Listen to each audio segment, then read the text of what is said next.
First question, I'll do it. Let's do Go it, ahead. boys. Base Israel.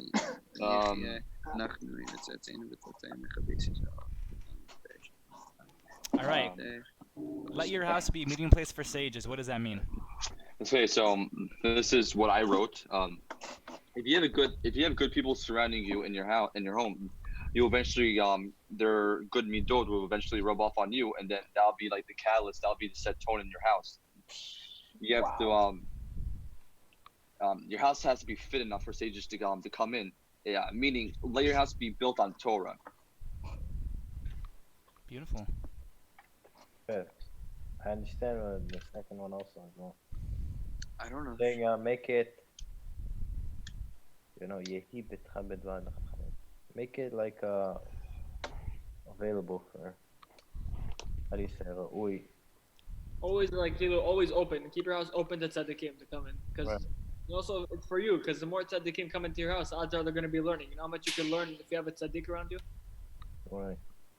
Now, bedvad, it's important to know that it's like not, it's lav davka, it's not only just, a place where they're going to sit and learn Torah.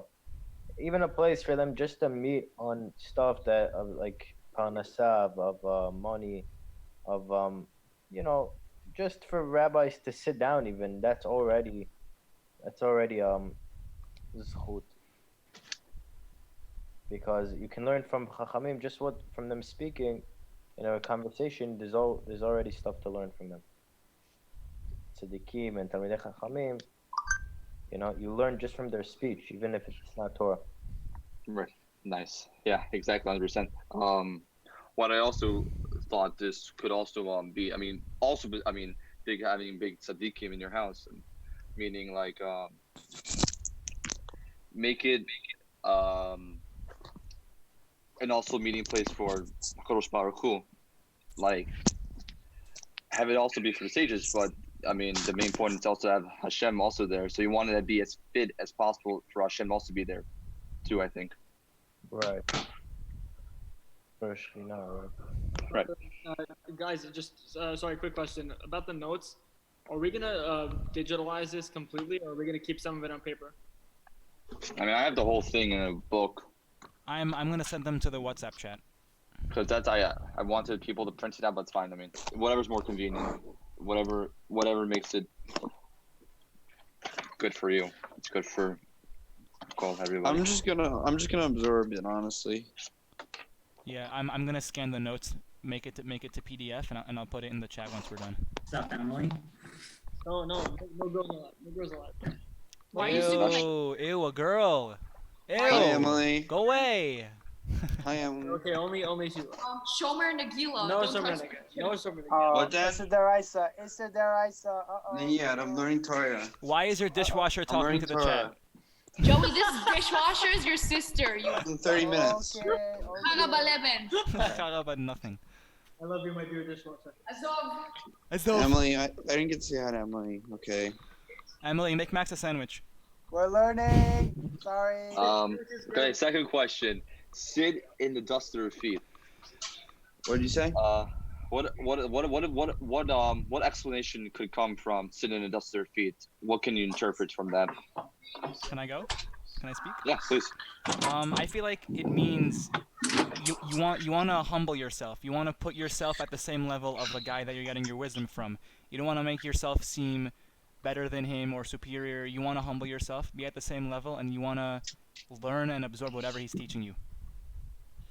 Very nice. Or she. Anyone. He or she. He. Usually he. What I think. Female rabbis. Sorry. What I think. Well, women can still teach us, Yeah. even if they're not rabbis. Yeah, it's kind of. So, whatever. The second, my explanation on this.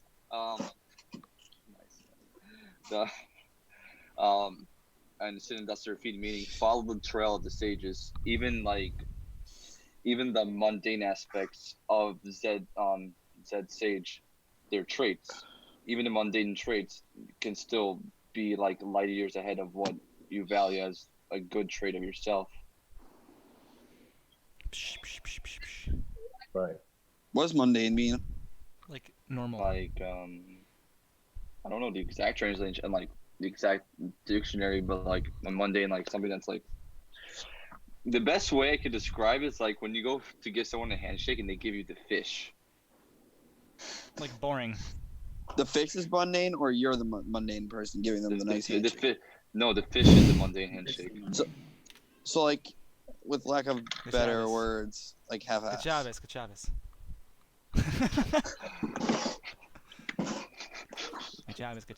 Yointif. Yeah, that's what I think. Yeah. I think Alrighty. Well, Max. Myself, I'm just gonna mute myself. Maybe switch your seat.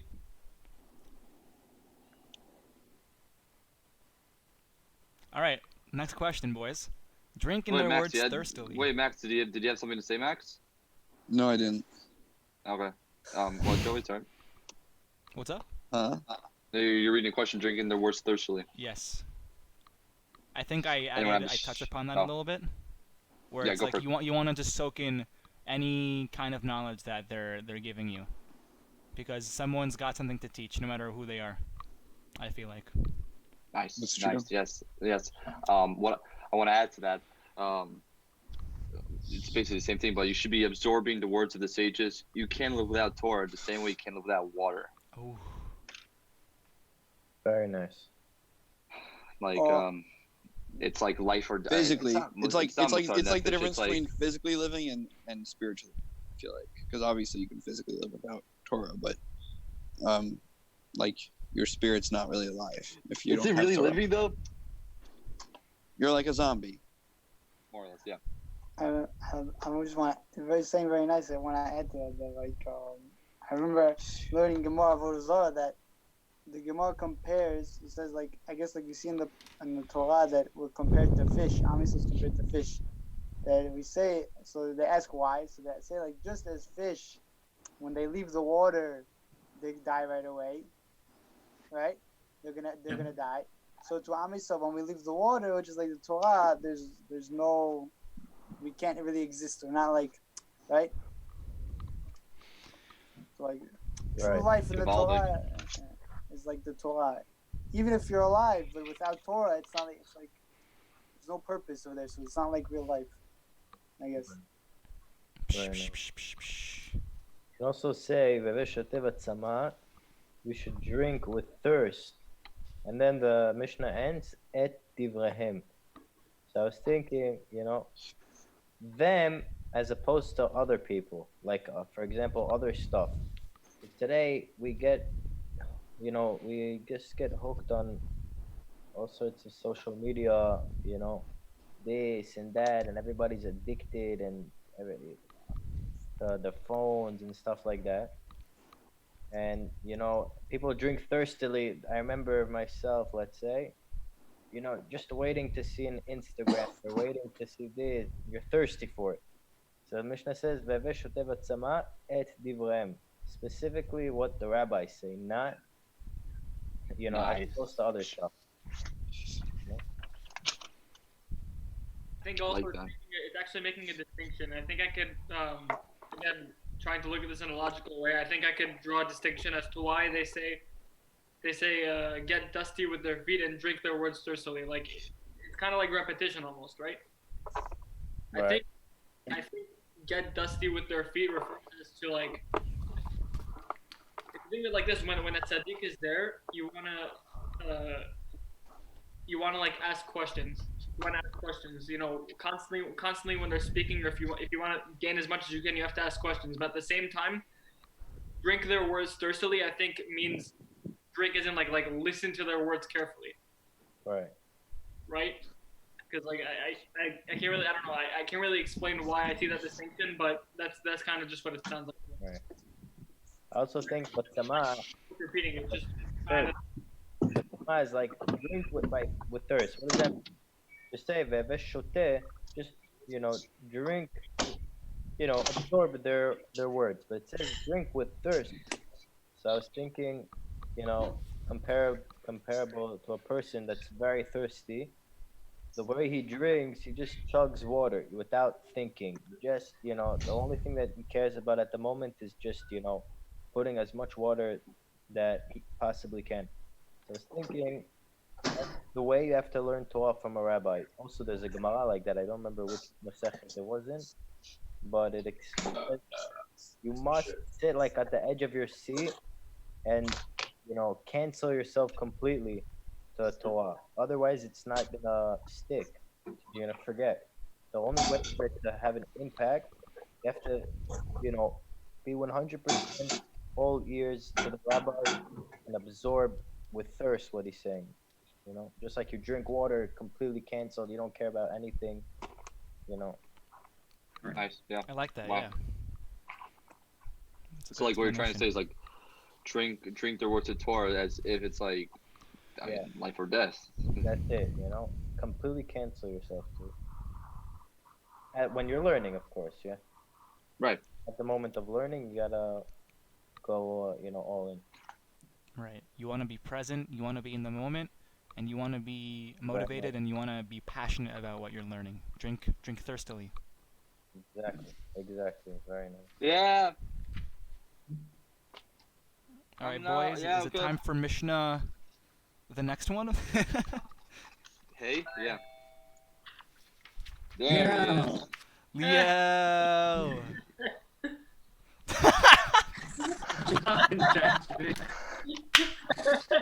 No, Rabosai. We're doing Mishnah now, Rabosai. Okay. This is Attention spans. Yalla, come on. Yoel Ben Yochanan ish Yerushalayim Omer Yihi Bedcha Patuach Lirbacha Vehiyu Aniyim B'nei Bedcha Va'al Tarbei wow, this is I haven't seen this in a while. Sicha Im Haisha. Beautiful. Also, really quickly, Liel, if you want to know where we are, we're on this sheet. I'm not sure if I can. It's on the WhatsApp page. Yeah, it's in the WhatsApp page. I can't print, so I'm gonna look on in the chat. Yeah, just follow along. We're on chapter 1, Mishnah 5. Okay. Beish 2, the how you say Beish 2? Beish 2. Okay. Amru. Kol. What's the letter before Chet? Mine got cut off. That,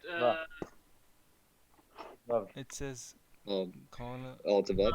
I think. I can't really read it. Vechomer. No, Bechomer. Vechomer. Sheet. Okay, Bechomer. Mikan Amru. Chachamim. Kol Zaman. Sha'adam. Marbe. Sicha. Im Haish. Gorem. Ra'ab. Liat Zemo. Uvotel. Frank, it's a hard word. Someone help me. Votel medivrei Torah. Oh yeah, but the Torah. Besofo.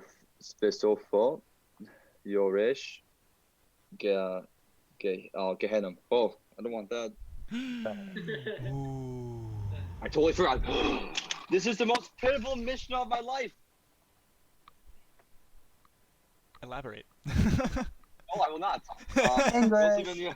Yosef Ben Yochanan, leader of Jerusalem.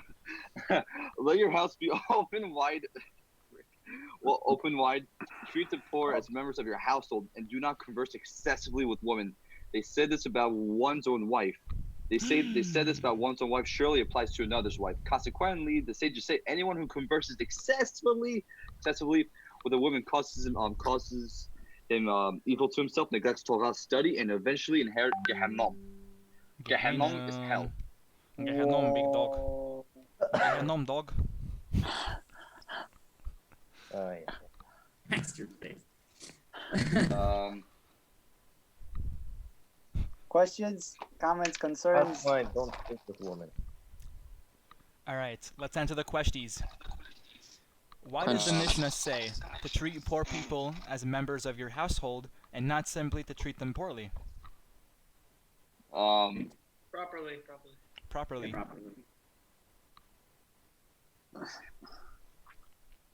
I think that's already like, well, that's just, it's simple. Why would you want to treat someone who's already going through, well, I don't know. I guess you want to give people who are poor as much affection as possible because they're obviously going through hard times constantly. And to make their lives better, kindness is obviously the best way to help someone out, besides money. So, from what I think, from what I'm interpreting from the question, because if you say that they're members of your own household instead of saying you treat them properly, if you treat them as a member of your own household, you're basically saying that you want to treat them as well as you would want to be treated and how you would want to treat your family members rather than if it was a random stranger. Because if you just say you're treating them properly, that just could be you're treating them properly as you would think with a stranger. I totally agree. As your own family member in your own household, you're going to treat them more. I agree with you. I think it's trying to set a precedent. It's trying to basically set a precedent saying that it's not saying treat them properly. This probably is that's like the threshold of treating them properly. What I think it's trying to say is like, what everyone's saying, on add-on, you should, B'nai Yisrael, everyone's together. We're all one. They're all our brothers, and it says, I forgot where it says this, but you need to treat your friend. You gotta love your friend as much as you gotta love your friend as much as you love yourself, and like that's like. Hard, but I'm trying to make it parable here to saying that you gotta treat them as a household. You gotta treat them like you love them, like as they're your own flesh and blood. Yeah, exactly. What if you don't love yourself? Like seriously, like what if you're going through tough times and you just are not happy with who you are? I mean, but you wouldn't treat yourself. Well, I mean, okay. I don't think you would treat yourself worse. If you're going through, like, obviously you can be harder on yourself, but would you treat yourself worse, even if you're going through a harder time? I don't know. Yeah, you would. And then that's where a lot of things come in. That's where the Gemilut Chasadim comes in. Because then it's not about you. Then there are other people that are treating you how you want to be treated. If people treat you with kindness, that'll help you out. Exactly, 100%. Also, again, like I said yesterday, it's considered it's an avera to beat yourself up. Yeah. And everyone's guilty of it. I'm especially guilty of it. But people should try to get out of the attitude. One of the issues I used to have, I did way more than I do Judaically in terms of Judaism in 9th grade than I do now. I used to go study. Itai remembers this. I used to go study for 4 hours every single day after school. 4 hours every single day. I used to learn Gemara, and I used to tell myself, "I'm not doing enough. I'm a crap Jew. I'm not. What am I doing? It's not a big deal. I'm doing nothing."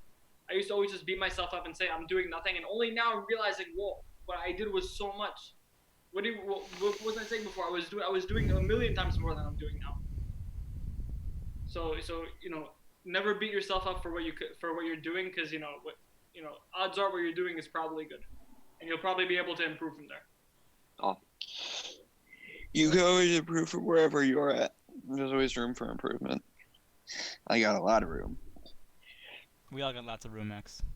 I think I love the conversation. I love the input everybody's putting in.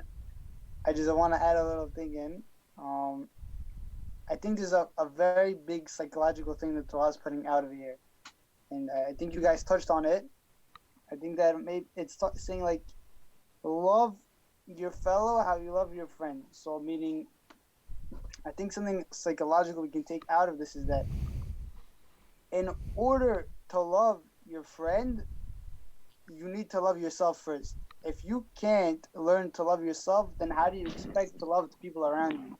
Right? That's true, yeah. Yeah. So it's like, I'm like, Baruch Hashem, like the world is figuring it out today. but the Torah figured it out, and it's telling us like 3,000 years ago, right? It's something very important, right? We need to self-confidence, right? It's very important thing, right? 100%. Right? Yeah. 100%. Yeah. How can you give over your love if you don't love yourself? And then that ties into the Mishnah, to treating poor people as members of your household. They need, they're poor, they have nothing, and all they have is just your humbleness. And that's how they'll I mean, that's all they have really. Then again, it's also interesting. I mean, it's interesting how like I don't think anyone can give me the answer to this, but there's a lot in Judaism, and that you can learn that Judaism prioritizes the poor Jew over a poor non-Jew. So if it's saying so I'm assuming here when it says aniyim, it's specifying poor Jews, but I mean it's probably obvious, but I don't know why it makes that distinction. Like they're both suffering equally, you know. And like any thoughts on that? Well, we can ask a simpler question. Why did God choose us to be Jewish over a non-Jew in general? There's many different explanations. I have no clue. So sometimes you just have to, although there are answers, and I have heard, they're a little bit deep. I don't know if, it's very deep. It's not so very complex. Let's just put it that way.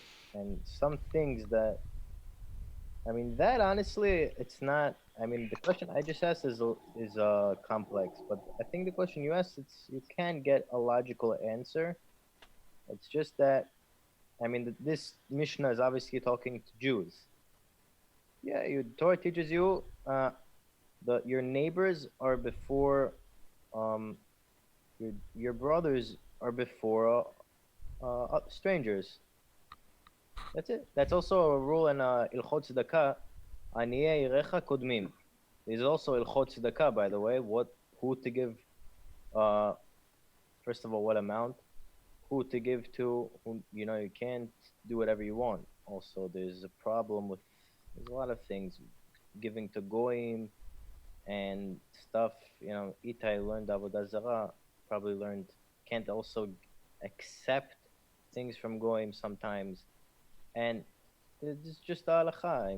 You can't, if you give first of all to a Jew, and that's it. Logically, we're all technically brothers. It's logical to give your brother first, Right. Mm-hmm. So I think that's the simplest answer. Nice. What do you mean that you can't accept things from Goyim? There's certain things, because when a goy gives you something, because you're marbeh, there's chuyot, you're giving them more privileges. It's good for them. We don't want them to have mitzvot. We don't want them to have too many mitzvot. You understand? More than we don't want them to have more zchuyot than Am Yisrael, basically. We do want them to do their mitzvot. We don't want them to do extra things to make us look bad. You understand? And also, there's certain things, let's say you accept a present from them, or you, or sell them something close to their holidays. They might go and thank their God, and you're making them sin, because they're also not allowed to do avodah zarah. They're not allowed to idol worship. So you're basically setting them up for failure. I have a problem with that, though. I feel like as long as you have good intentions, it's all that matters. Like, Yeah, if a guy wants to give you like a birthday present, or wants to help you like fix your car, like they're not allowed to. No, that's what I said. There's certain things. There's halachot. I'm not baki in all of them. It really also sometimes there's different answers. There's answers today that say that nowadays there's no such thing as idol worshippers. It's all just their culture. It's not really a religion. It's more culture. Right. Not actual idol worship. None of them actually follow. But there are those that disagree. It's very complex. That's also a complex sugya. and it's not at all times because it's not always near their holiday. The Muslims aren't doing avodah zarah. No, no. No, the opposite. The Christians are. Yeah, I know the Christians are obviously because they worship Jesus, but I'm saying Muslims believe in the same God we do. So like, would that even apply to a Muslim? No. That's a good It question. seems to be agreed that the Muslims are not. Muslims would technically be considered bnei achicha. No, they're not. Why would they be our brothers? They're not our brothers. They came from the same thing. They're our cousins. They're servant. They're actually our servants, technically. They're our cousins. That's probably the best way I'd say. Wonderful, wonderful people, wonderful servants. They're our louder, hairier cousins. All right. Next question, boys. Yeah. All right. What is another way of translating? Vihiyu aniyim b'nei v'techa. Yes.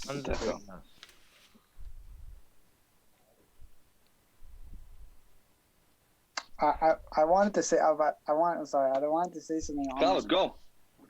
thought that maybe it could also come to teach us, another thing could come to teach us that when you give something to a poor person, most of the time, even though it's good for him, there's a sense of maybe he's going to be embarrassed, right? That's true. Yes. Right. So maybe there's an inyan where people when we're with our families, we're not embarrassed when we're with our families, right? Because we're all like very close to each other. So we should try to make it that the poor people are like our families in a way, like they're part of our household. So that when we give them, we should do it in a way. What does it mean? It means that they should be not embarrassed when we give them. They shouldn't be embarrassed. Like try to like do it in like the Torah, like they're telling us that we have to be so sensitive to the poor people that when we give them, try to do it in a way where they're not going to be embarrassed. The best form of tzedakah is giving someone a job. You spare them the embarrassment of it, and you give them the opportunity. That's also why. That's my basic argument. Again, me and Daniel were actually talking about this a lot the other day, but that's also my basic argument against social welfare. I believe the government shouldn't try to give people money because people are just gonna no, obviously not in every case, but if people are just gonna keep getting money, they're gonna stay in the same situation they are. They're not gonna have any expectations. The government, it should be called so-called jobs. We should just try to get people jobs, get them back up on their feet. You know, Right. you know, what would you? Really, the embarrassment. What would you rather be known as? Oh yeah, I have to get. You know, it's that guy, and you know, that's what I rely on. Or like, no, I'm going to get this job. I'm trying to work. You know, I'm trying to make it. Yeah, it's like receiving a gift. Like if you don't like it, you're just really awkward. But like, oh my gosh, thank you so much for putting me in this situation. Yeah. Yeah. There's also a literal translation you can make of this. Another way of translating "you aniyim b'nei betcha" is literally like inviting them to come just like stay in your house, live in your house. Because it's one thing to say treat them like they're part of your household. You know, that's just the way you treat them. But like take it a step further, they could literally come live with you. Now obviously there's like the pikuach nefesh aspect of it. You know, in terms of Explain. I mean, listen. We're 2,000 years ago, if you saw an ani in the street, you know, maybe there wasn't as much of a risk to invite an ani into your house. But today, it's like, you know, it's risky. Like, you know, it's very. That's what I'm saying. It's a very literal definition you could give it, because like I'm sure like you're not the next poor person you see. I don't think it's safe to go and be like, oh, you know, come live with me in my house. Like, no, that's like it's like not safe. But keep in mind, we're talking about a Jew. Listen, we think poor people. We right away think people that that look like hobos and whatever and so on and so forth. There's people, believe it or not, that are dead broke, that look completely normal. They have no money. People live check to check. If they miss one check, they're very poor. Yeah, no, I'm not talking about just hobos. I'm talking about like it doesn't matter if they're hobos or not. It's like anyone in general. I just don't think it's just that safe today. Like unless you know where the exception would be. Let's say you have like a friend, like you said, like a friend who's struggling, like paycheck to paycheck, struggling very, very much. You can invite them, like maybe like, you know, help them out. Right. But all I'm saying is that there's like limits to it. There's certain exceptions. Like, Yeah, I agree. I mean, I think that a form of tzedakah to give, let's say you have a friend that's poor and, you know, he's a Jew and, you know, he doesn't like to talk about the fact that he's poor, but you know he's poor, then invite him over for Shabbos as much as you can, you know, be like, I really like having you at my Shabbos table. Come over for Shabbos. You know that they can't afford Shabbos dinner, so you're inviting them. Like that's a good form of this, I feel like. it says actually that's so I used to read this a lot. I don't anymore, but I'm gonna try to. But if you know anyone who prays extra early in the morning, you read one thing that says there's 13 things that guarantee you the world to come. And one of them, so one of them is actually achnasat orchim. Achnasat orchim is welcoming guests into your house. So it's you know it's just to put it to not even to put it lightly, it's like it just shows you how much of a level it's at. Especially with what Max said, to invite someone over to your house for Shabbat who can't afford it, it's like you're making mitzvot like you don't even know. It's literally achnasat orchim. One of the other things it says in there is learning Torah. Achnasat orchim. It's like literally equating it to the level of learning Torah. Right. Because also you're putting it to practice. Like you know, there's the whole aspect of learning Torah that's special, but I would argue the most important thing is to just put it in practice. 100%. That's a zol that says that. Tikuneh zol says what you said. Yeah. The most important is the maaseh. Yeah.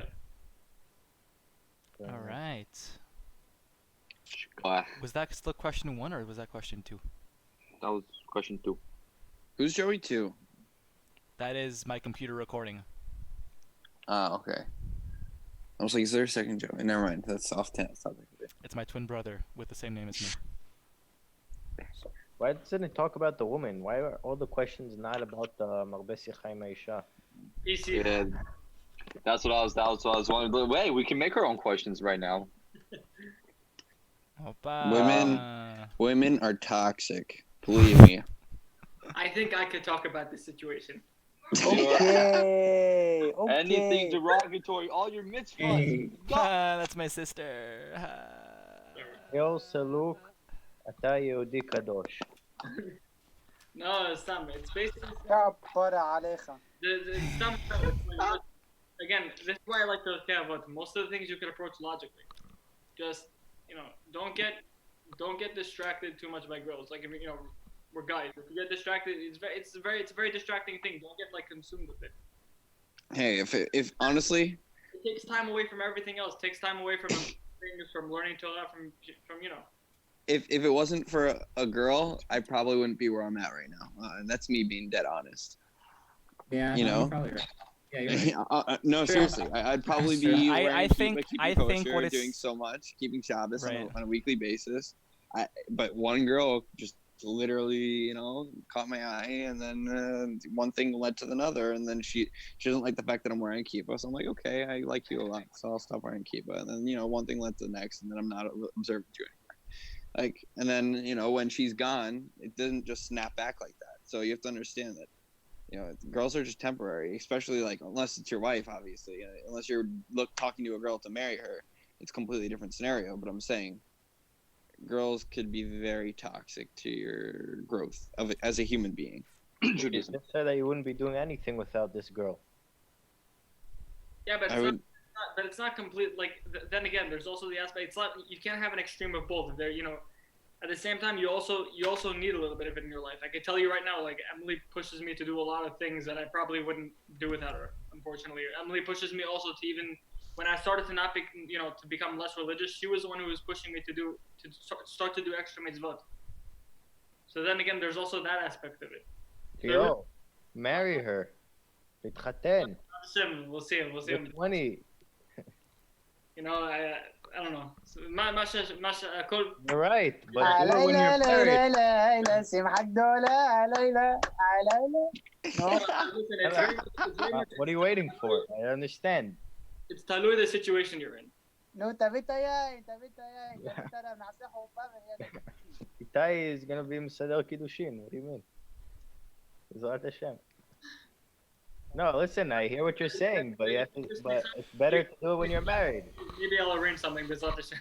You know? You gotta make that It is cheshbon. accurate. Women, adraba, women are the best, but Also, they help you, they this, they that, but you have to, מובן בהיתר, but ליאור, אתה יהודי קדוש, no matter what.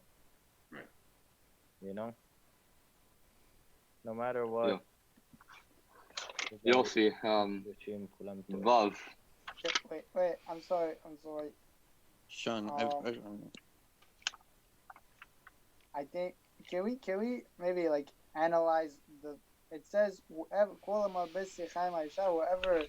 talks too much, like talks extra with women. It says the next three things. גורם רעה לעצמו, ובותר מדברי תורה וסופו ירש גיהינום. Can we? Why dafka these three things? Yeah. Anybody wanna? We can explain Yeah. that further. can you give me a full translation of that? Says, Anyone who converses excessively with a woman causes evil to himself, neglects Torah study, and eventually inherits Gehenna. Can I Yeah. answer Why? this? Yeah. Can I give it a go? Yeah, go for it. I think this has a lot to do with the saying that Can I do- too much of anything is not good for you. I feel like it's not saying don't talk to women. It's just saying don't Yeah. talk too much, because it's very easy for a guy to get obsessed with a girl, and that's just human, whatever.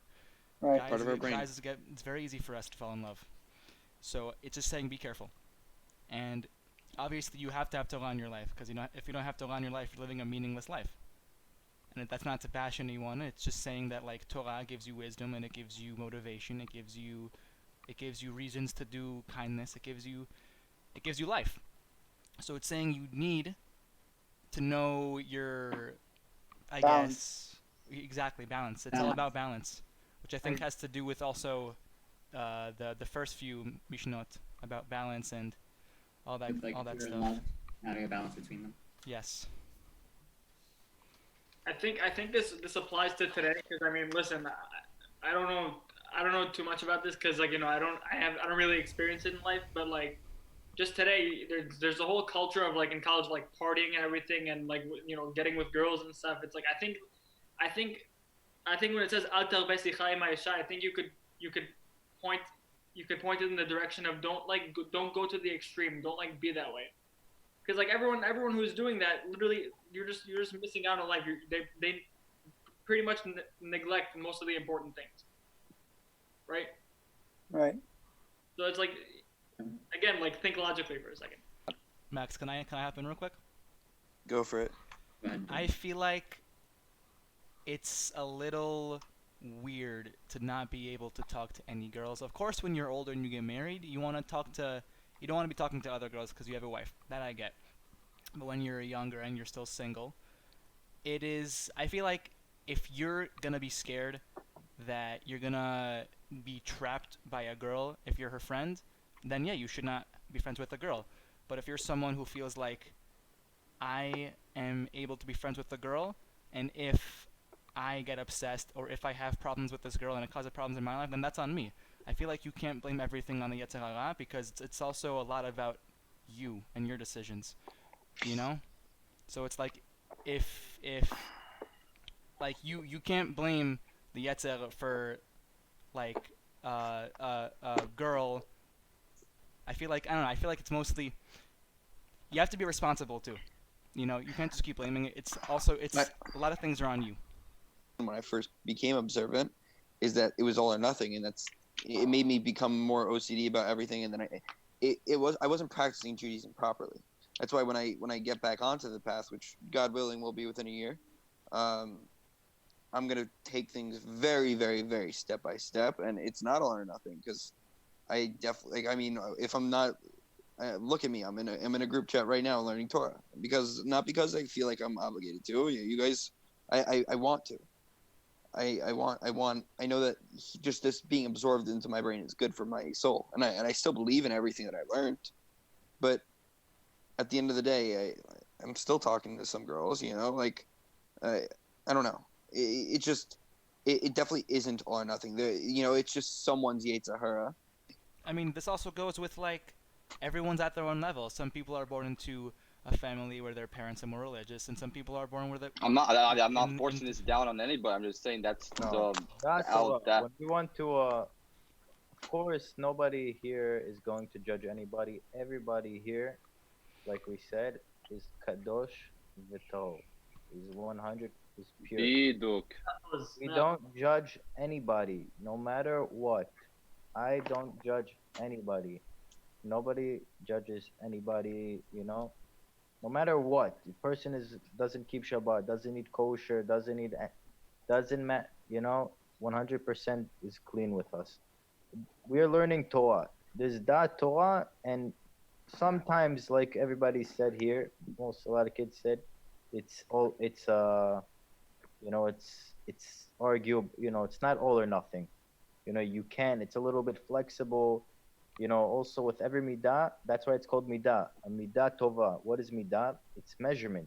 You have to know how to use it. You can't be, sometimes you have to be a little bit aggressive when it comes to defending certain things. Sometimes you have to be a little bit tough with, let's say, keeping order in your house, not letting it become a jungle. There are certain things that it's not all or nothing. But there are some things that Torah was very, very, how can we say, in Cautious. our language, more Machmir. machmir, yes.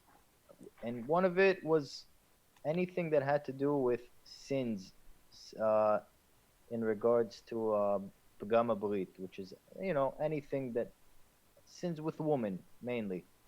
Okay? It's in this Mishnah. It's all over the Torah. We don't even have to get to Gemarot and Mishnayot. It's the Torah, the Psukim, the verses themselves.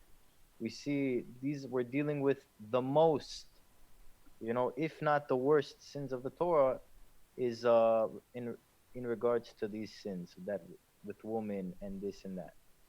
So, you know, on one hand, we know not to be extreme, and like everybody said, Judaism is not all or nothing. But, you know, you have to make fences for yourself. One of the most, you know, a person is not allowed to put himself in a position where he's set up to fail.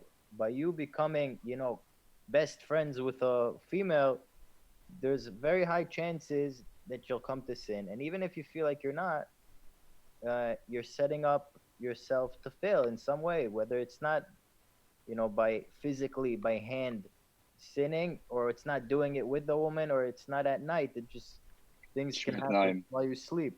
And you, without feeling it, you go down in spirituality. You might not feel it, or you might actually go and sin, which is most of the times that's the case. Nobody's strong enough for this Yetzera. That's what the Gemara says. There's nobody that has power over this Yetzera. Even Rabbi Akiva in the Gemara, he almost failed with this. So, you know, nobody can say, I'm the champion, I'm going to win. Hold on a second, but it said about Rabbi Akiva's wife. It said Rabbi Akiva's wife was one of the people that pushed him to become the most religious possible. Rabbi Akiva, I think half the reason Rabbi Akiva actually became who he was because his father-in-law wouldn't allow him to marry his wife. And I'll tell you more than that. It was probably most of his wife. Not half of it. Most of what Rabbi Akiva was because of his wife. That's what the Gemara says. That's what Rabbi Akiva himself said. He said to all of his Talmidim, he said, all of my Torah and all of your Torah, he was talking to his students, is all hers. It's all because of her. But that was his wife. You understand? Exactly. That's his wife. That was the difference. Again, you know, nobody should feel pressured, not at the moment, not ever. That was never my intention. I'm sorry if it came across like that. We learn that Torah. It's very important when we learn Torah, we learn without any pniyot, without any internal, you know, certain, things that, you know, we want it to be our way. So even if right now at the current state, nobody here is perfect, including myself, and there's a lot of things that I know that I have to fix, the most important is to, like the guy that was here, very nice, you know, Tzaddik that was here, that just spoke before. He said, I know that I'm not at the current position that I'm doing, you know, what I want to improve in the next year. That's the correct mindset. Right now, I'm not doing something. The plan is in X amount of time to improve, to fix. The worst thing to do is I'm good, you know, to say I'm, you know, to change. Selling for what you are. Torah is clear. In a lot of things, you guys are right. almost everything you said. But with the woman, with this, the Torah was very, very strict with it. So we have to do our best to be careful, you know. And whoever is not at that situation, it's important that he's aware and improve. I don't think that it's something bad. I don't think anybody here is perfect in this, or was Not at all. perfect throughout his life, including myself, unfortunately. But as we learn Torah, and once we reach this Mishnah, I think that's the correct. I don't know. What do you think, Itai? I think you said it very well. Yeah, but 100%. it's definitely, yeah. I mean, From let's experience, not I think I'm talking, and I don't know. Marcel seems to. listen. I Yeah, I can tell. Listen, I can tell you. I never had a girlfriend. I wasn't. I always tried to stay away from girls. But listen, I can tell you myself. I have a hard time when I have a computer next to me. It's a hard thing. It's not like, and it's also, we have to know the Torah understood this, and they only wanted our good. And yeah, like you said, we can't. And I'm saying for myself, right? Like, look at me. Like, I wear a white shirt. And still, I'm human, right? So the Torah understood this, and you're right. We can't. Don't feel stressed out if like take this in a way like the Torah's being very extreme, like, and therefore like I have to do this right now. Everybody's on their level. Right. You know, everybody has to work up to that, to work up to, Yeah. if it's showing a gear, Right. if it's to. I'll tell you, I'll just say my personal experience. It took me a while, and it's still hard as heck to freaking not think about X, Y, and Z. But I don't have that thing not holding me back. I don't have that thing to go back to relapse. Yeah. That's what I'm saying. Listen, I'll tell you, this conversation, I personally feel a little uncomfortable talking about, but I am very happy we're talking about it, because it's some of the things that are much harder to talk about, or you need to talk about this, because many times we don't realize, like, certain things in the back of our head might affect the way we look at the Torah, because we don't talk about it. So we need to talk about this and get it through. Like, you know what I'm saying? Like, Right. So you realize that when the Torah says you shouldn't talk to girls too much, you shouldn't touch girls, certain things like this, we have to know the Torah was protecting us. We're trying to keep us from Chaz v'Shalom. I know people, they in yeshiva, I remember somebody told me he went through a couple girlfriends. Every single time he dropped one, he felt so bad. He was feeling depressed. He was feeling sad. And then what happened after a while? He got another one. And then he dumped her again, and he felt very depressed. Same thing. It's a cycle. Right. So, like, the Torah understood this. We can't. Hashem created us. He knows how we feel. Hashem is just trying to show us. Don't get to the stage where he knows if you do this, Chaz v'Shalom, we hope it's not going to happen. But if it does happen, you might feel sad and depressed because you feel very connected. And Hashem is just saying, to everything I created, you can use it in a good way and a bad way. Like we're saying, you guys sing very well. There's a balance to everything. Right. And Now, this is without getting to the halachic discussion, that there's a clear halacha from many. I'm going to just bring the latest one, Rav Moshe Feinstein, that just disallows for a man to be friends with a woman in a chaverut. He just brings maybe six different separate isurim that to attack this problem. Is a man allowed to be friends with a woman? He brings the poskim. That's also important in Torah. It's not only there's halacha, bottom line. Halacha disallows it. So what does it say here? Al yarbeh, mashma, that you're allowed to speak with women. So I'm assuming, listen, be'eshet chavero, we're probably speaking maybe, let's say, older people right now, or even back then they would get married early. So I don't know, regular teenager, 17, 18, 19, 20, 21, he's married. Don't, you speak to people, you see women, you're not silent.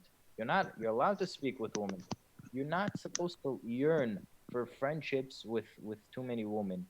The Torah wants you focused on Hashem, focused in His Torah, focused in how you're growing with your kesha, with your friendship with God. The Torah, like Itai said, was also the biggest psychology book to ever exist. It knew the nature of humans, and also which includes men. The Torah knew that when men are in friendships with, with women, nothing good, like the Mishnah says, gorem ra'a la'atzmo. It just causes not good things. Yes, there are 1 in a million that can control, but you are not allowed to say I'm that 1 in a million. You're not allowed to put yourself in that position in such a difficult test that even the Tanaim, Rabbi Akiva, was this close to falling. So that's the biggest thing to understand. What does the Torah want from me? That's always going to be the year. Not is it allowed, is it not? The Torah wants you focused on God, on Torah, on your house, on your kids, your area, your daledamot. Not too much to look for deep friendships with girls to start talking nonsense and I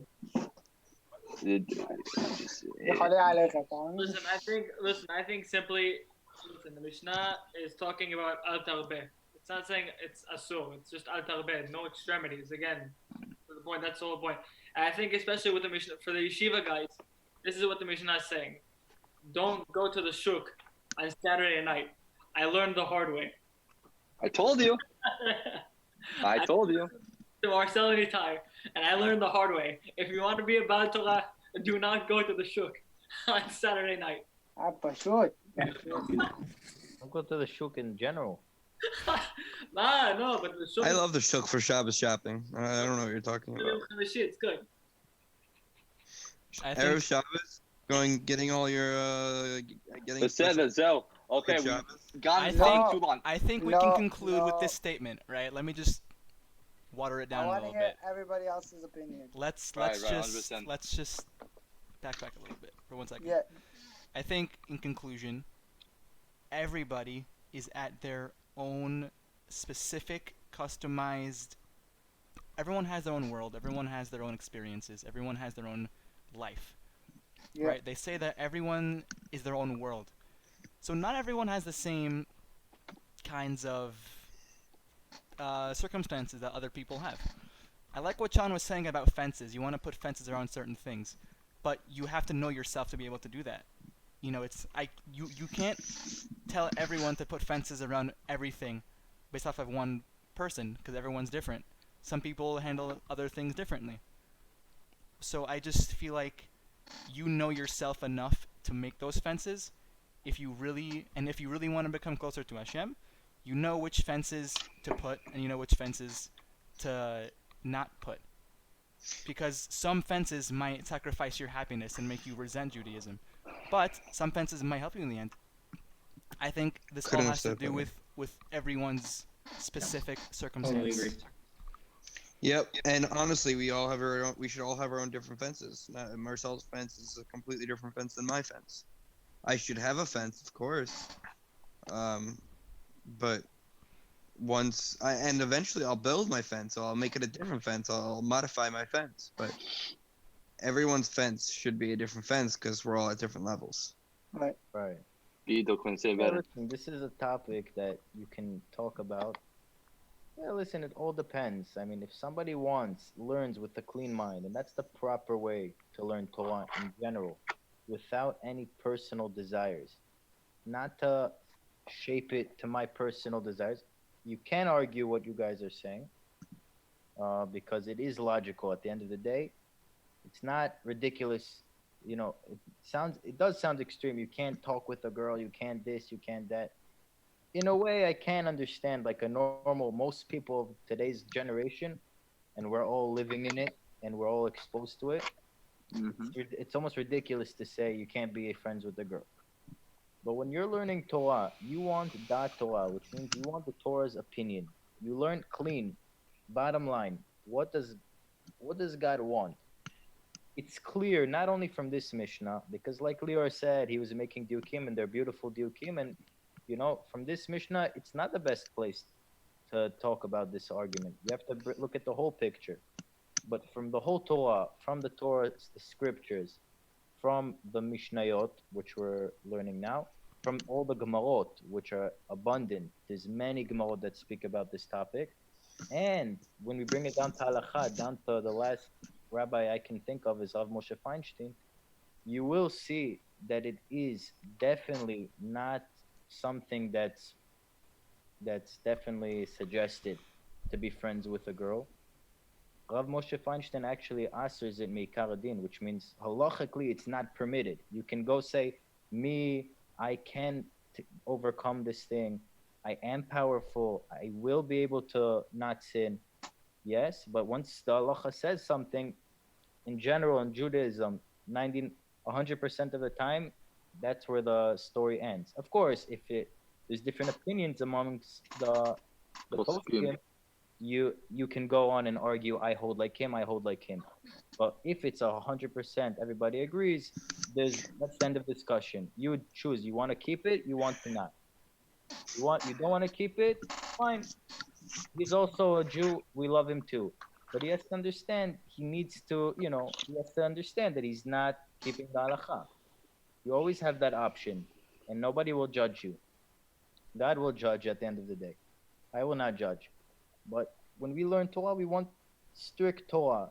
You will see, as you will learn, and I hope everybody here will continue to grow and learn, B'ezrat Hashem. It will become more obvious, and you will experience that that's the correct thing, is to distance yourself from, anything that's the more material. And woman is one of the most material. Relationships, going out with them and speaking too much. That's not what the Torah wanted overall. Not to speak about Ben Torah, which it's almost impossible. A regular Jew. I want to be a regular Jew. Even that's a little bit difficult. But again, we should all be zocheh. Everybody should grow in his direction, and make God proud. That's what we should all hope. Right. Very well said. 100%. Everybody here is kedushim, and everybody respects everybody. Exactly. At the end of the day, you want to treat everybody with respect. Everybody here, 100%. My friend, my brother. I'm sure everybody feels the same way. Of course. Yep. So what you guys put down for what does this teach us? I basically just did like a summary of what we were talking about in general, like balance, basically. Very cool. All right. It's time for Perek 6. Mishnah 6. Mishnah 6. What time is it? Oops. 11:14. Let's bang it out. Bang it out real quick. One of my favorite. I love this. Let's do a vote. Should we bang out one more, or should we call it a day? I could do one more. Yeah. We got one for one more. We can do it quickly, no? Two for one more. Sure, it's a short Mishnah. We could do it. יאללה, בכבוד. יאללה. ליאור הצדיק והקדוש והטהור, that I love. אני כבר עשיתי את זה, אתה תעשה, נו? יהושע בן פרחיה. יהושע בן פרחיה וניתאי הארבלי קיבלו מהם. יהושע בן פרחיה אומר, עשה לך רב, יקנה לך חבר, והבא דן את כל האדם לקו זכות. This is a tough one to do short. This is a very deep one. Exactly. It's a good one. Okay, let's get cracking. Why is it so important? Why is it so important to make a teacher Rebbe for yourself? Meaning, Wait. What's say it in English? I'm sorry. All right, my fault. Yeshua ben Parachia and Nita Arbe received from them, meaning the people previously in the Mishnah. Yeshua ben Parachia says, 1, accept a teacher upon yourself. 2, acquire a friend for yourself. 3, and judge everyone favorably. Cool. That's what we're talking about.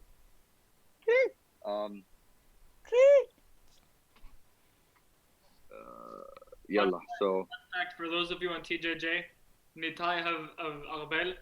Arbel is a mountain that he lived in when the Romans were taking over. He hid from the Romans there and he lived there for years. Fun fact for those of us that were on TJJ, it was the first mountain we hiked. I remember. Yep. Goat poop mountain. Let's get cracking. Why is it so important to make a teacher Rebbe for yourself? May I answer, or do you guys want to give a stab? Yeah, sure, go for You it. can go first. Alrighty. So I wrote down, well, I'm just going to say it from my head. It's important to have a rabbi, a teacher, so that you have a constant source and outlet to knowledge and Torah and teachings. That way, it's easier to get Torah if you have a rabbi who's teaching it to you than if you're on your own, because he's gonna be there for you. He's always gonna teach you about it, right? And that way, you'll always have Torah and wisdom to improve upon yourself and build a stronger connection to Hashem. Nice. Right. Nice 100%. Like that. Leo? Sorry, I don't like calling on people like I have not heard from Liel this entire time. Is Leo Matthew's brother? No. No. Leo, is Matthew your cousin? That stopped in North Shore. No, I had a little more to say on the last one. I don't know so much to say on this one, but I mean, I can say that if you have a rabbi, especially someone that knows you very well and you know them well enough to trust them and go to them easily, it will make things easier for you to, if like, let's say you have a goal to grow to this certain point in Judaism. It will make it easier if you have a rabbi who's more knowledgeable about these things. They can teach you. You can ask any questions you have to them rather than going and searching for it yourself, and it might take 3 times as long to figure it out. That might make things harder for you and push you away from it. So I think that having a rabbi to teach you is definitely something everyone should have. I agree. Nice. Amen. I think the next question is in your book because I don't know what 3 reasons Rabbeinu Yonah would have. Yeah. So do you want to delve into that, or do you want to just skip that? Let's finish. Yeah, we'll skip that one. Let's finish. Let's get a concrete. Let's get more shots about the first guy. What are 2 lessons we learned from the Mishnah saying acquire and not simply get or have? What do you guys think that means? Well, if you, I don't know. Acquire versus get or have. Meaning acquire, meaning like you took the time and like into looking, like you put the research into looking for your friends, like you just didn't. It's why koneh in Hebrew means buy, but the original meaning for word koneh in Hebrew is acquire. Right. Buying, liknot mashu is to go look at something and buy it because you care about it. Very nice. I also feel like sorry. Marcel, maybe just to expand on what Marcel said, it's when you go and acquire, I don't know, like back then what comes to my head is kinyan, like you buy a field, you buy a property, anything you buy basically, you know, you only spend time or you even spend just money. Even just spend time, invest time into something, you're gonna look for the better product, better quality, as opposed to, you know, go get, you know, I might say go get, you know, something that's not so important. Go get milk from the store. Nobody's gonna go and invest time. You know, go have milk, whatever. These are things, but acquire is more of like invest time. And I even remember, if I remember correctly, I read a Perush, even pay money, buy him stuff, whatever. Literally spend money. To Invest in him. Invest, yeah. You really want to have, it's very important to be surrounded by friends. Dibuk Haverim. Being connected with Chabura, friends that are good, that are Lomdei Torah.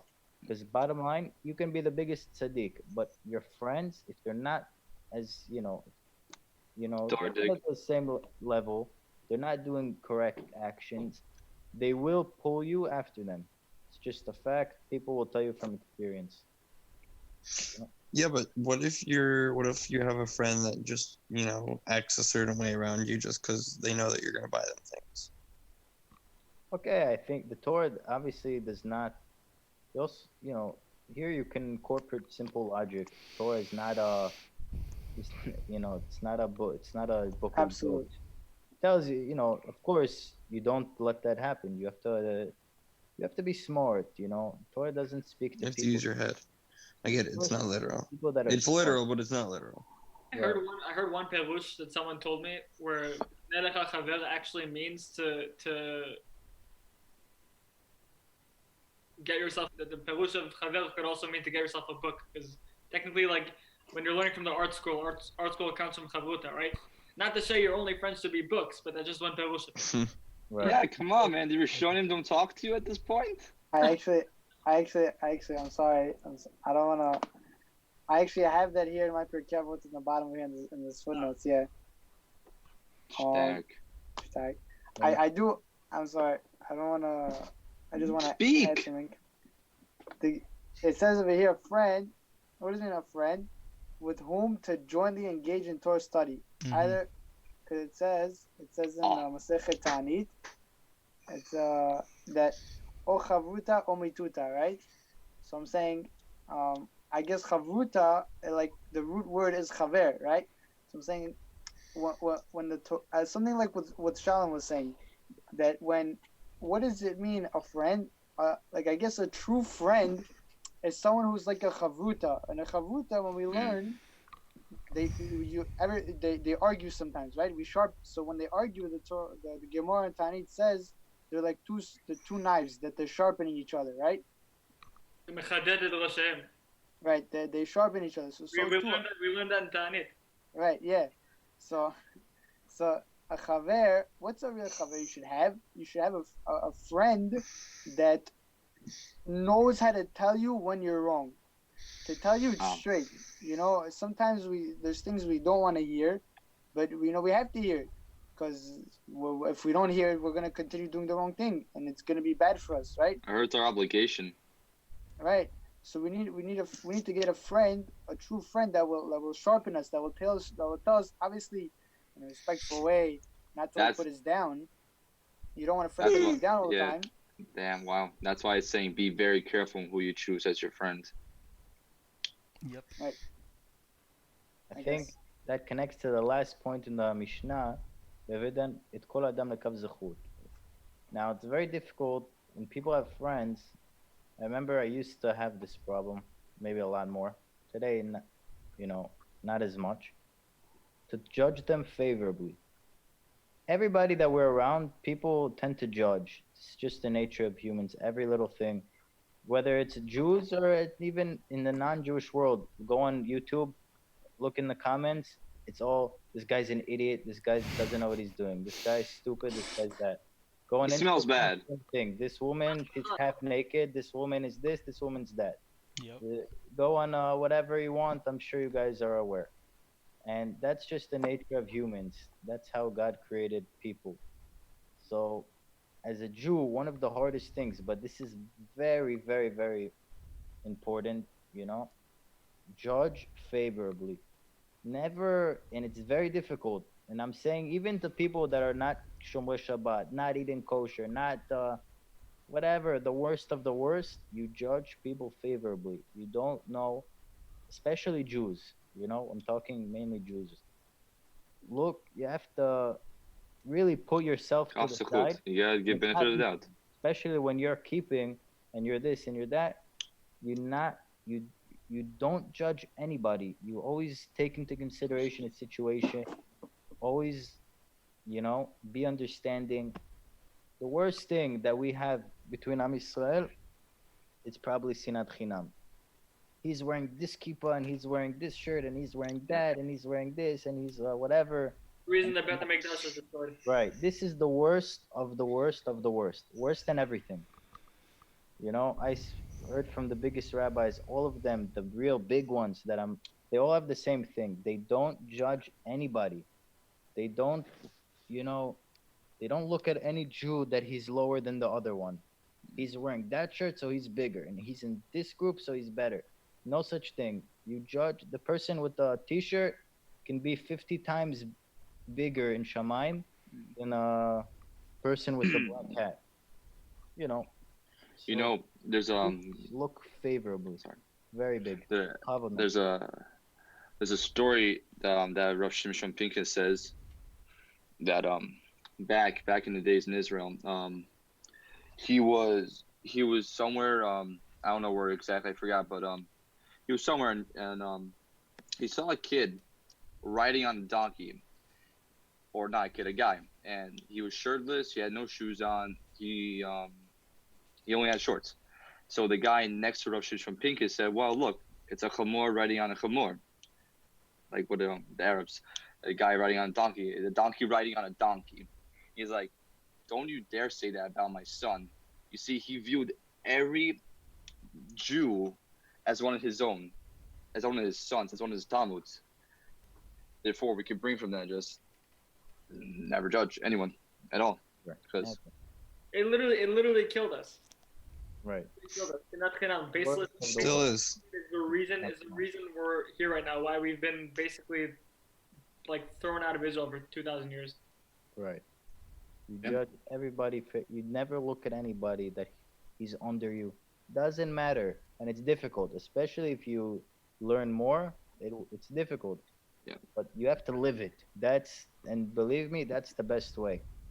I used to be very judgmental, this, that, still nothing's perfect, yeah, but I'm saying you will feel it's so much easier to love Jews if you don't judge them, don't look at what they're doing. I don't care what the person is wearing, I don't care. You just look over it. That's the biggest, that's the best. You're acting like God overlooks us. I mean, we do bad things and he still gives us food, water, whatever, air. As we're sinning, he still gives us air every set. So, you have to be godly. Don't be, I heard that. Beautiful. All right, I think that was the last one, right? Was it? There's two more questions. Oh. Does your paper have it? Which question were we just on? What are two lessons we can learn from the Mishnah? Acquire and not simply get or have. Oh, I wanted to add to that.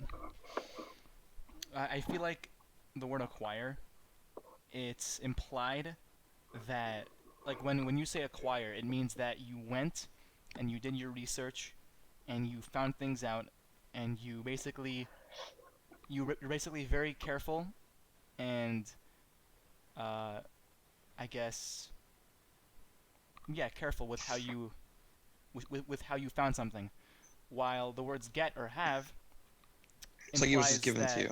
Right, it implies that it was already there and like you just kind of went with it, or like you already had it. It came easy. Exactly. Well, it could come easy if you acquire something, but acquire means that you searched for it and you put in the effort to go and you found something that's good for you, while get or have is like it was kind of already there and like you just kind of whatever. I don't know. I mean, yeah, something could be easy to get acquired, but I feel like just the difference between get and acquire is, for example, I got food on the table throughout my whole life. I've always got food on the table. I never acquired food by, finding an animal and slaughtering it and then making it myself. That's the difference between acquire and get in this specific scenario. Right. I agree. All right, the next one, guys. Yeah. Why is judging everyone favorably a prerequisite for the first two from the first two questions? For the first two questions. Can't judge people favorably. How are you going to find either of those two people? Wait. What's the first two again? How are you going to find yourself a rabbi and a good friend if you don't judge people favorably? There's plenty of people I encounter, and I can tell you also in my community it's very real. Lo lelech, like not to talk badly, but because Itai knows Marcel, like our community is great. But there's a lot of people that say, this Rav he's fake, and this Rav is not so good, and this one it's from all sides basically. Also, this Rav's not so good. This guy's fake. This one's this one's that. Like enough of that. Like there's so many. Like it's sad to see. actually one time there was a story. I'm not gonna mention who, but there was a story actually with me and Joey. We were sitting in front of Geffen. We were sitting in front of a cafe, and this guy comes over and he starts talking about how Rabbi Tenenbaum from Chabad is a fake guy and he's bad and he's not a real rabbi. I literally had to sit there, we had to sit there and defend Rabbi Tenenbaum to his face. Itai was there too. Yeah, no, I mentioned you were there. I'm saying it. We literally had to defend him. Like, it was like the saddest thing ever. And it's down like for no reason because the guy's from Chabad. Oh, because it's not as good as Faradi. What? It's like the same thing as Faradi almost. That's the most disgusting thing. I mean, I can apply this to my own life greatly. Dad, to not love. It's not only that. It leads to it's the whole gava also because they think my way is the best way. This is the proper way. All the ways are good. Everybody has to understand. Right. Chabad is correct. Breslev is correct. It all depends where. It's a different perspective. Yeah, it all depends where God put you. There's all different Torah. God, throughout the generations, reveals more Torah. It's not even them or this group or that group. It's God Himself revealing each generation more and more Torah. There's no such thing as That's a good way to put it. Torah. There's 70 ways to explain the Torah. Everybody's correct. End of story. Ashkenazim or more Gemara, Sfaradim or more Kabbalah. There's nothing correct. They're both correct. They're different. It's all coming from Gava and leads to Kinat Chinam, and it leads to Lashon Hara. And like you said, it's bad. We have to all stop it. Yep. I mean, I personally, okay, I know this is not a good example from a religious perspective, but I was living in Seattle and I felt like everyone there was fake. So I started changing up my looks a lot, and I was like, the real people won't judge me, they won't look at me, and because I felt like so many people were just approaching me and then they would have a nice conversation with me, they'd pretend to be my friend. At the end of the day, they didn't really give a crap about me.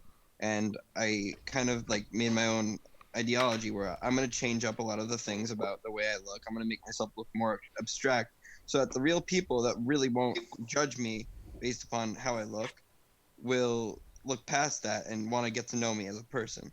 And obviously, I mean, this is not the thing to do from a religious aspect of things, but it worked. It really, really worked because I started seeing that the people who were talking to me and they didn't care about, they got to know me and they knew who I was on the inside, and that's all that mattered to them. They didn't care about walking in public with me, or they weren't worried about their own self-image. They knew who I was and what my heart is on the inside, and I have a lot of respect for those people that can just look past that and give me a hug and not look at me differently. And especially the Rebbeim that look at me just the same way that they looked at me 3 years ago. They don't even bat an eye. It's the most beautiful thing in my eyes. Because I mean, I've been through some crap. And I kind of try to reflect it on myself. But I love the feeling of someone just loving me unconditionally, just because a lot of these people also got to know me beforehand, but still, the people that didn't, it's really a special feeling. Because I know that I don't look normal. I know that I'm not a normal person based upon the way I act a lot of the time. I mean, you guys know that I'm a very abstract human being. I say a lot of weird things.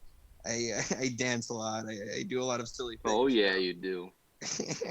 But at the end of the day, I feel like I'm a pretty decent person, and I feel like I could be a very good friend to a lot of people.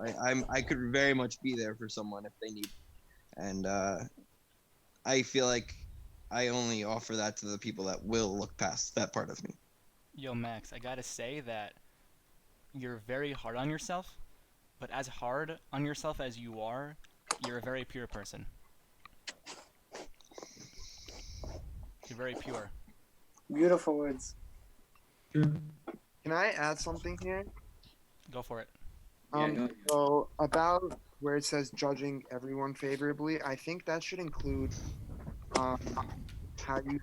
Some people, they don't accept themselves the way they are, and I think judging favorably and accepting who you are is a major part in finding the right people you want to be around also. Because if you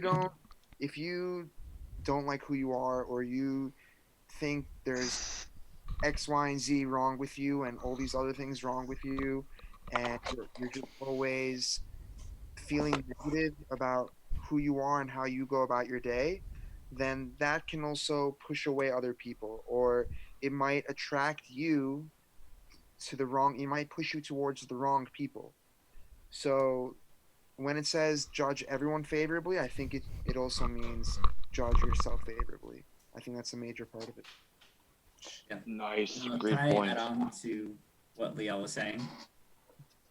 So basically, when like thinking about this question, or on to like the next, it's like how could it haunt you?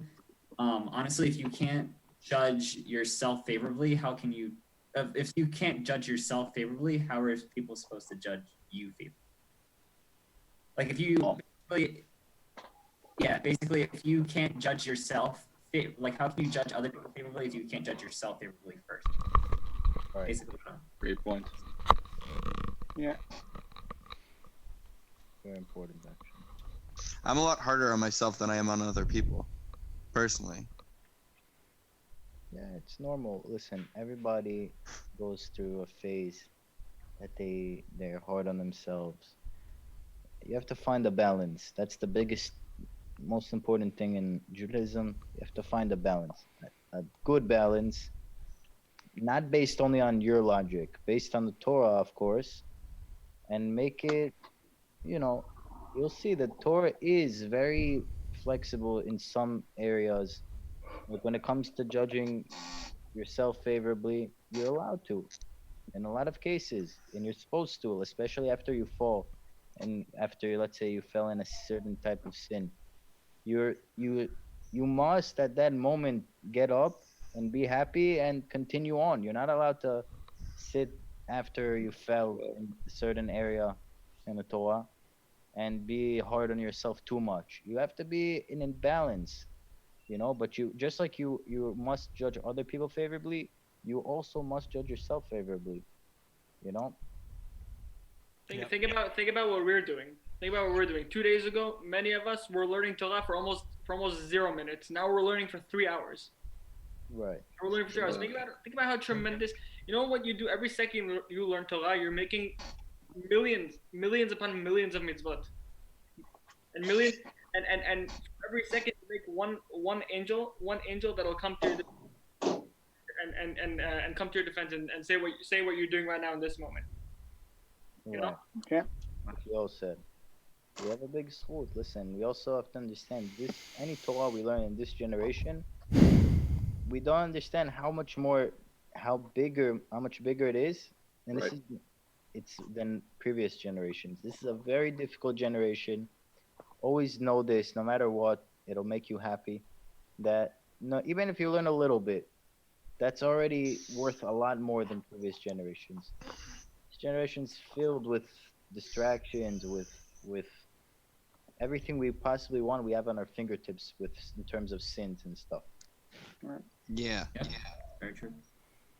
I remember I on that I remember Lior brought this up a little bit. It's the famous thing with the Arizal. Somebody, I think Lior brought this up, I'm pretty sure, yesterday, that somebody asked the Arizal, right, a big Mikubal, huge rabbi, like 500 years ago, they asked him, Rabbi, we see how big of a rabbi you are, and how, Baruch Hashem, we're learning, we're growing, but even now Mashiach is not coming. If Mashiach is not coming now, then how is it that later on, like let's say in our generation, Mashiach is going to come? So like continue on what you say. He answered back to them that no, the opposite in on that generation, and the generation of Mashiach, like let's say our generation, let's say, right, we're very close, it seems, right? Mashiach will come. Why? Because it's so tough to learn Torah, to do mitzvot. Even one little thing that you do, it's even the biggest rabbis of the Gemara, they would have to do something huge. The amount we could do in one little thing, the rabbis of Gemara, they'd have to do something huge for that, right? Right. And we have the opportunity every single second. You gotta know your worth. Yeah. Everybody should be very happy. Mm-hmm. Very proud. Baruch Hashem, Botai. Yep. רבותיי יקרים.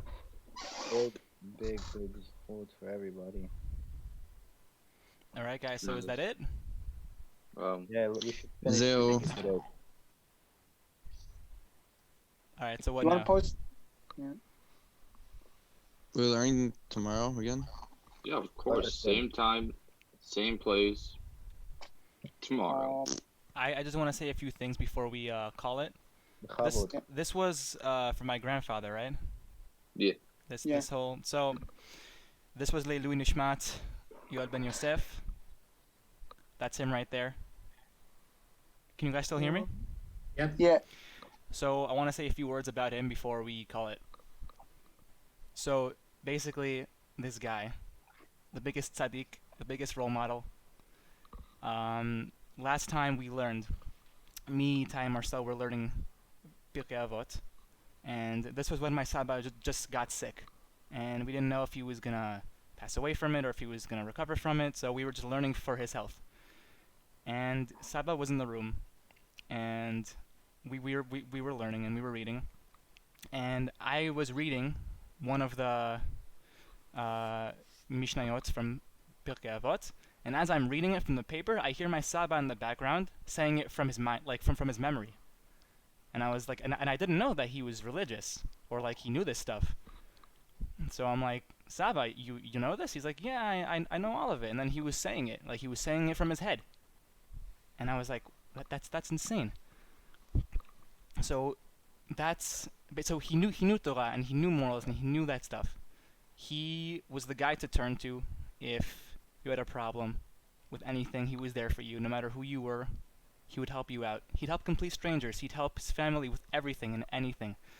And the thing that I want to take from him the most is that he was selfless. He, even in his last breaths, never complained about himself or how he wanted something to be done for him or how he wanted help with something. He was always concerned about someone else, how someone else is doing, how someone else is feeling. Never complained about himself. He was the happiest guy in the world. He couldn't complain about his life. Never complained about his life once. Very, very happy guy. Everything that was bad, he turned it into something good. Never looked for reasons to get upset, only reasons to be happy. Whenever somebody was sad, he'd give them a reason to be happy. Always trying to make people laugh. In every situation, anything. And now that he's unable to do mitzvot, we're doing the mitzvot for him. And I'm happy that we were able to do this. So thank you guys. Zach, Beautiful. Thank you. Well, you could do it in honor every night. Just say his name before the spiel or after even. You can do it in honor every night. Yeah. Of course, and it should be for the Zchut of Am Yisrael to finish this Magefa. Magefa. Yeah. Shkai. Zach, you want to post it on Jeden. YouTube? Yeah, I'm gonna post it.